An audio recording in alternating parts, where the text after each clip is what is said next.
अभिभावक की भूमिका में थे, आज उनका नहीं रहना यकीनन एक बहुत बड़ी क्षति। परिवार जल्दी उभर नहीं पाता। मैंने खुद पिता को खोया, मैं समझ सकता हूँ, बट इस घड़ी में परिवार के साथ हम लोग मजबूती से खड़े हैं। नहीं, बिल्कुल ये बहुत ही दुर्भाग्यपूर्ण है और इतनी जल्दी ऐसा हो जाएगा इसकी कल्पना तक हम लोगों ने नहीं की थी। नमस्कार, आप देख रहे हैं लाइव सीरीज। मैं हूं आपके साथ रोहित। आपको बता दें कि बिहार के 19 लोकसभा सीटों पर जो मतदान की प्रक्रिया थी वो समाप्त हो गई और ऐसे में देखिए आज चुनावी प्रचार में जाने से पहले पटना एयरपोर्ट पर भावुक हो गए चिराग पासवान। क्यों भावुक हुए हैं, सबसे पहले आप भी उनके बातों को सुनिएगा, आप भी भावुक हो जाइएगा। क्या कुछ कर रहे हैं चिराग पासवान, सबसे पहले आप उनकी बातों को सुनिए। नहीं, बिल्कुल ये बहुत ही दुर्भाग्यपूर्ण है और इतनी जल्दी ऐसा हो जाएगा इसकी कल्पना तक हम लोगों ने नहीं की थी। कुछ समय पहले अयोध्या में जब हम थे, जब भगवान श्री राम की प्राण प्रतिष्ठा की गई, उस कार्यक्रम में वो हमारे साथ मौजूद थे। एयरपोर्ट पर लंबी घंटों तक हम लोग की बातचीत हुई, एक साथ हम लोग आए, बहुत पुरानी बातें, पापा के साथ की बातें, बहुत परिवार के साथ थे, बहुत सारी ऐसी बातें हम लोगों के बीच हुई और उस वक्त तक किसी को जानकारी भी नहीं थी कि वो किसी ऐसी बीमारी से वो ग्रस्त है।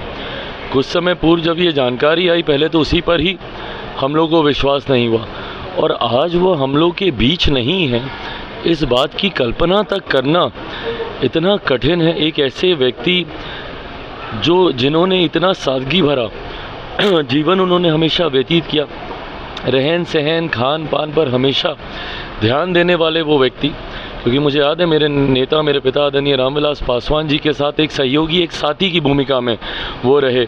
दोनों की एक जोड़ी अक्सर चुनाव प्रचार में एक साथ घूमती हुई हम लोग को देखने को मिलती थी। तो ऐसे में आज मेरे लिए ये दोहरी क्षति है, जहाँ एक तरफ मैंने अपने पिता को कुछ समय पहले खोया और उसके बाद जो अभिभावक की भूमिका में थे, आज उनका नहीं रहना यकीनन एक बहुत बड़ी क्षति। और मैं मानता हूँ युवा पीढ़ी, हम जैसे लोगों के लिए ख़ास तौर पर हम लोग के आदर्श के समान वो रहे, एक प्रेरणा स्रोत रहे। आज की तारीख में जितना अध्ययन कर वो अपने विषयों को रखते थे, मुझे नहीं लगता कि कोई और नेता ऐसा है जो इतनी गंभीरता से अपनी जिम्मेदारियों को लेता हो। ना सिर्फ सत्ता पक्ष में जब वो रहे, इवन जब विपक्ष में भी वो रहते थे, जिस गंभीरता से वो तमाम विषयों की जानकारी उस पर अध्ययन कर रिसर्च कर आप सबके माध्यम से, मीडिया के माध्यम से जनता तक अपनी बातों को पहुंचाने का वो काम करते थे। सत्ता में जब रहे, सरकार की उपलब्धियों को, सरकार के कार्यों को, उसको गंभीरता से रखना। जब विपक्ष में रहे तो विपक्ष की उपलब्धियों, विपक्ष की खामियों को, उनकी कमियों को और पूरे डेटा के साथ, पूरे तथ्यों के साथ वो रखते थे। तो एक ऐसा व्यक्ति जिन्होंने इतना अध्ययन किया, ये हम जैसे युवा पीढ़ी के लिए वो हमेशा आदर्श रहेंगे, प्रेरणा के स्रोत रहेंगे। आज जब वो हम लोग के बीच नहीं है, मैं अपनी तरफ से, अपने परिवार की तरफ से, क्योंकि उनके साथ वो पारिवारिक संबंध हमेशा से रहे हैं, अपनी तरफ से, अपनी परिवार की तरफ से, मेरी पार्टी लोक जनशक्ति पार्टी रामविलास की तरफ से उनको भावभीनी श्रद्धांजलि। परिवार शब्द बहुत कम है, क्योंकि ऐसी दुख की घड़ी से परिवार जल्दी उभर नहीं पाता। मैंने खुद पिता को खोया, मैं समझ सकता हूँ, बट इस घड़ी में परिवार के साथ हम लोग मजबूती से खड़े हैं। कौन सत्ता में आता है नहीं आता है, ये बेड़ा कोई व्यक्ति नहीं उठाता है, ये जनता उठाती है और बिहार की जनता ने ये तय कर लिया है, तो कोई और कौन होता है रोकने वाला। इस तरीके का बेड़ा ये कई बार उठा चुके हैं। 14 में ये भी तो उठाए थे ना, क्या हर्ष हुआ। 19 में इन्होंने पुनः इसी बेड़ा को उठाया था कि भाई इस बार तो खाता तक नहीं खुलेगा। किसका खाता नहीं खुला, 19 के परिणामों ने दर्शाया ही।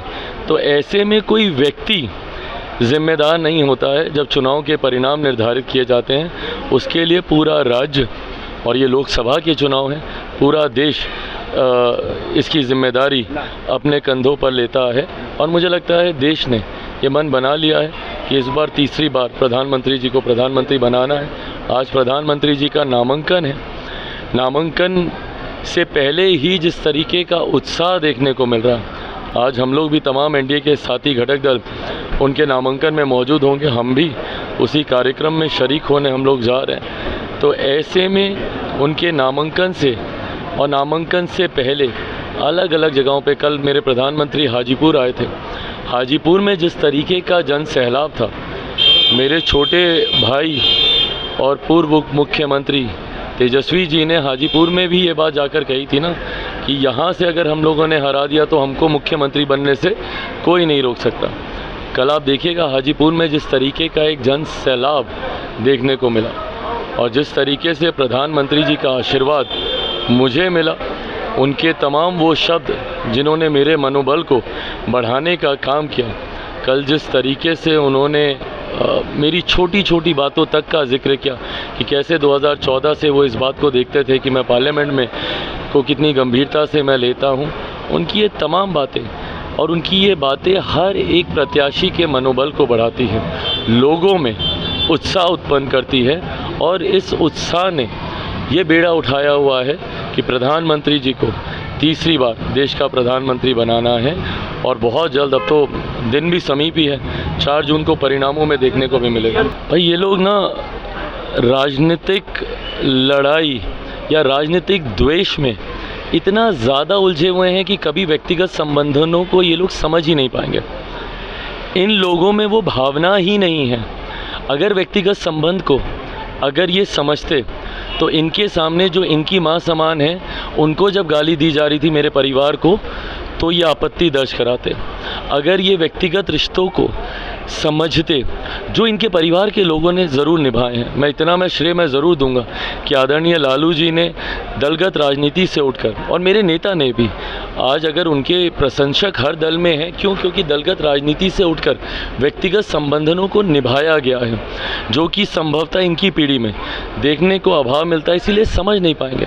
प्रधानमंत्री जी का हर मन से 2020 के विधानसभा के चुनाव हो, क्योंकि वो पहला विधानसभा का चुनाव था मेरे पिता के जाने के बाद, पहली सभा में, अगर मुझे ठीक से याद है तो सासाराम की उनकी वो पहली सभा थी, वहाँ से उन्होंने मेरे पिता को याद किया। हर मन से मेरे पिता को वो याद करने का काम करते हैं और सिर्फ याद ही नहीं किया, मेरे प्रधानमंत्री जी उस वक्त खड़े रहे थे जब मेरे पिता अस्पताल में थे, दिन रात फ़ोन कर जानकारी लेना। उनका निधन हुआ, सबसे पहले पहुंचने वाले व्यक्तियों में से मेरे प्रधानमंत्री थे और जिस तरीके से उनके इलाज से लेकर उनके अंतिम संस्कार तक प्रधानमंत्री जी ने राष्ट्र सम्मान देकर जिस तरीके से उनका मिलिट्री ऑनर्स के साथ उनका अंतिम संस्कार की पूरी प्रक्रिया उन्होंने करवाई, जिस तरीके से उनके जाने के बाद पद्म भूषण से उनको सम्मानित करने का काम किया, ये वो रिश्ता मेरे प्रधानमंत्री जी ने हमेशा निभाया मेरे पिता के साथ।